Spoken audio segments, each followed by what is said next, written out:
गुरुर्ब्रह्मा गुरुर्विष्णु गुरुर्देवो महेश्वरा गुरुर्साक्षात् परब्रह्म तस्मै श्री गुरुवे नमः। मैं अपने गुरुदेव महादेव के चरणों में कोटि कोटि प्रणाम करती हूँ। माँ भवानी के चरणों में कोटि कोटि प्रणाम करती हूँ। अपने गुरुदेव महादेव का कोटि कोटि धन्यवाद करती हूँ। सभी देवी देवताओं के चरणों में कोटि कोटि प्रणाम करती हूँ। तीन सूत्र के दाता भ्राता श्री हरेंद्रनंद भैया के चरणों में कोटि कोटि प्रणाम करती हूँ और उनका कोटि कोटि धन्यवाद करती हूँ, जिन्होंने हम सभी को गुरु के 3 सूत्र देकर शिव शिष्यता का मार्ग दिखाया। उनके द्वारा लिखी गई पुस्तक आओ चलें शिव की ओर में से आज मैं आप लोगों को सुनाऊंगी। आओ चलें शिव की ओर। नमः शिवाय, नमः शिवाय, नमः शिवाय, नमः शिवाय। सभी गुरु भाई बहनों के चरणों में कोटि कोटि प्रणाम करती हूँ। सभी का बहुत बहुत धन्यवाद करती हूँ। आओ चले शिव की ओर। मैंने पाया है कि शिव शिष्यों द्वारा अन्य शिव शिष्यों से अलग मेरे प्रति आवश्यकता से अधिक सम्मान और श्रद्धा का भाव प्रदर्शित किया जाता है। स्वभावतः व्यक्ति प्रत्यक्ष को पकड़ना चाहता है, वैसे भी परोक्ष की पकड़ अपेक्षाकृत कठिन होती है। मैंने नवरात्रि के दिनों में देखा है कि जिस छागल की बलि दी जाती है उसे नहला धुलाकर गले में फूलों की माला पहनाई जाती है और हरित दुर्वा का भोजन दिया जाता है। विदित है कि सम्मान में सर्वदा अपमान छिपा रहता है। सम्मान के आगमन पर अपमान की मुस्कुराहट मैंने देखी है।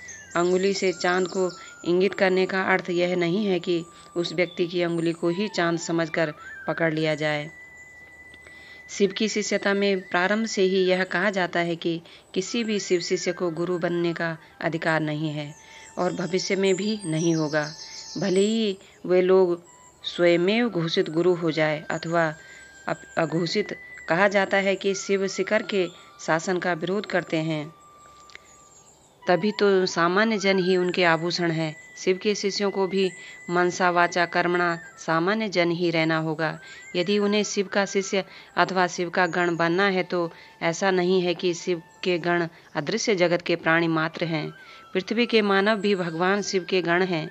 मानव रूप में गण वे ही हैं जिनका मन विशाल होता है। उनमें करुणा, दया, सादगी और साधुता का वास होता है तथा शिव उन्हें प्रिय होते हैं। शिव का व्यावहारिक एवं दार्शनिक पक्ष उनको लुभावना लगता है। सर्वदा यह स्मरण रहे कि शिव गुरु हैं, शिव शिष्य नहीं। हमें सामाजिक उत्तरदायित्वों के साथ शिव की ओर चलने हेतु अग्रसर होना होगा। भगवान शिव साधुता की पहली और अंतिम पहचान है।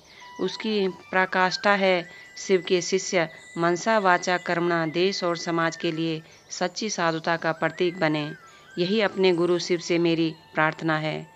महानिवारण तंत्र में उल्लेख है, नमस्ते सते सर्व लोकाश्रय, नमस्ते चिते विश्वरूपात्मकाय, नमो अद्वैत तत्व मुक्ति प्रदाय, नमो ब्राह्मणे व्यापने निर्गुणाय, त्वमेकं शरणं त्वमेकं वरेण्यं, त्वमेकं जगत कारणं विश्वरूपं, त्वमेकं जगत कर्त्रापात प्रहर्तु, त्वमेकं परम निश्चलं निर्विकल्पं, भयानां भयं भीषणं भीषणानां गतिः, प्राणिनां पावनं पावनानां माहोच्च, पदानां निन्त्यमेकं परेशं परम रक्षकं रक्षकाणां।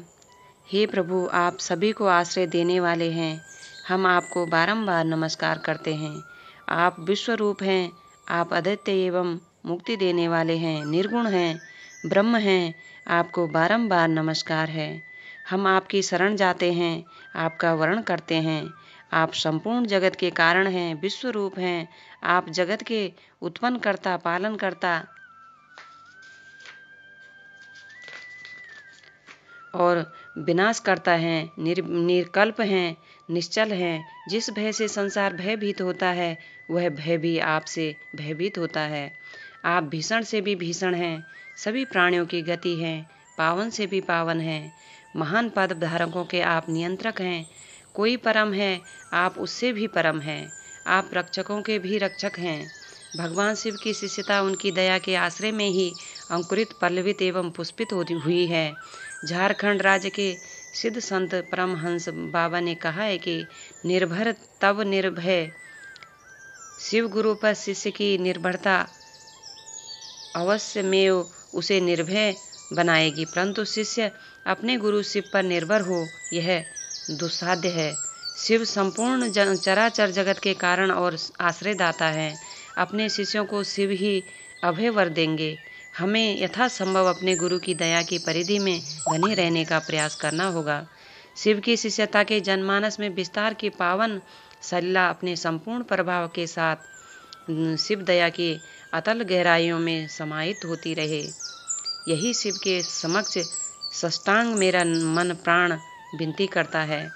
हमें सतत प्रयास करना है कि व्यक्ति के ध्येय की प्रयत्न पर शिव अनुगामी चिन्मय भावों का संधान किया जाए।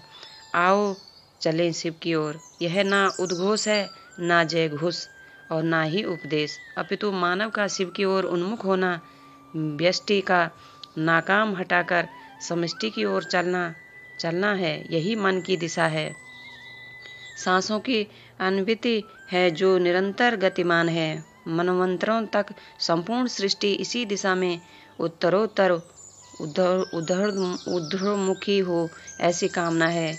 मेरी जीविका यही है, मेरा पाथेय भी यही है, गति और गंतव्य भी।